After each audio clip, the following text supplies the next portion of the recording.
नमस्कार, दादाजी एस्ट्रो के इस विशेष कार्यक्रम में आपका स्वागत है। आपके साथ मैं हूं आपका ज्योतिष मित्र आचार्य सुधीर वासिष्ठ।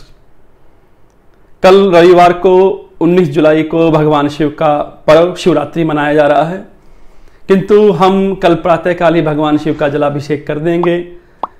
पर्व मना रहे हैं भगवान शिव का शिवरात्रि। इसमें दो शब्द हैं, शिव और रात्रि। स्कंद पुराण के अनुसार भगवान शिवरात्रि में अपने गणों के साथ इस भूमंडल पर विचरण करते हैं। उनकी पूजा का समय, उन पर जल चढ़ाने का समय, दूध चढ़ाने का समय रात्रि ही माना गया है। सूर्यास्त के बाद रात्रि आरंभ हो जाती है। उस रात्रि में उनकी 4 प्रहर की पूजा, 4 प्रहर की पूजा ना कर सके तो केवल प्रदोष काल में भगवान शिव की पूजा करना सार्थक है। दिन में जल चढ़ाने की बजाय, प्रातःकाल जल चढ़ाने की बजाय भगवान शिव को रात्रि में अगर जल चढ़ाया जाता है तो वो विशेष लाभकारी रहेगा। सायंकाल में सूर्यास्त होने के बाद लगभग 2 घंटे तक भगवान शिव का एक विशेष समय प्रदोष काल रहता है।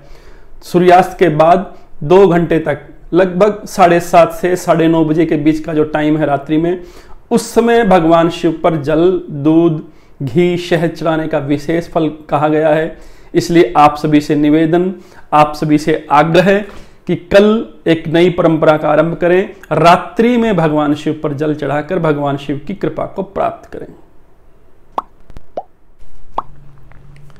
20 जुलाई को सोमवती अमावस्या है। सोमवती अमावस्या को पितरों की पूजा के लिए विशेष माना गया है। इस दिन पितरों के निमित्त किसी प्रकार के भी आप कोई पूजन करते हैं, दान करते हैं, जाप करते हैं तो उसका विशेष फल प्राप्त होता है। मणिकांचन संयोग बनते हुए श्रावण का मास भी है।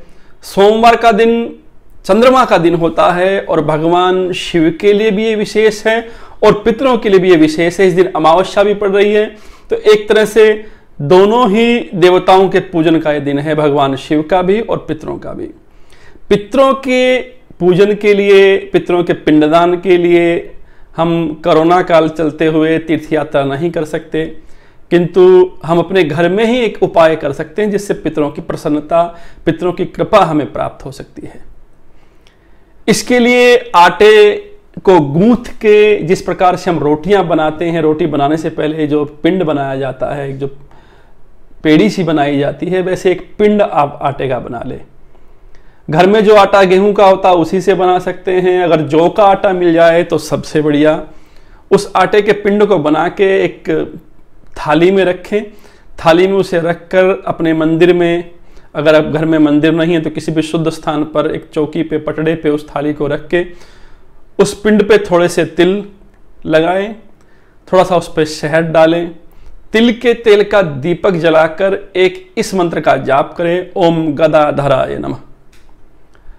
पितरों के निमित्त किसी भी प्रकार का कोई कर्म करने से पहले भगवान विष्णु का ध्यान करना आवश्यक है। ये भगवान के उस रूप का ध्यान है जिसमें भगवान अपने हाथ में गदा लिए हुए हैं। तो भगवान विष्णु का ध्यान करते हुए इस मंत्र का जाप करें 108 बार, ओम गदाधराय नमः। पितरों का ध्यान करते हुए इस मंत्र का जाप करें, ओम सोमाय नमः। 108 बार इस मंत्र का जाप करना है। पहले भगवान विष्णु का ध्यान करते हुए ओम गदाधराय नमः इस मंत्र का जाप 108 बार कीजिए। उसके पश्चात अपने पितरों का ध्यान करते हुए 108 बार ओम सोमाय नमः इस मंत्र का जाप करना है। इसके पश्चात इस पिंड को उठाकर गौ माता को खिला दें। गौ माता उपलब्ध ना हो तो पीपल के नीचे चढ़ा दें।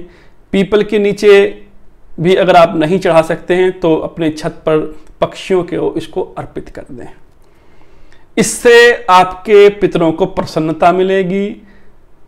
पितरों के संबंधित किसी प्रकार का कोई संकट आपके घर में, परिवार में चल रहा है तो उसमें आपको शांति मिलेगी। ये उपाय बहनें भी कर सकती हैं। अगर शुद्ध अवस्था में हैं तो बहनें कर सकती हैं। परिवार का कोई भी सदस्य इस उपाय को कर सकता है। निश्चय ही इस उपाय से आपको शुभ फल की प्राप्ति होगी। इस उपाय को करने का समय सबसे बढ़िया दिन में दोपहर में 12 से 2 के बीच में है। प्रातःकाल में भी ये उपाय कर सकते हैं। खाली पेट इस उपाय को करें तो ज़्यादा बढ़िया। दूध फल लेकर भी इस उपाय को किया जा सकता है।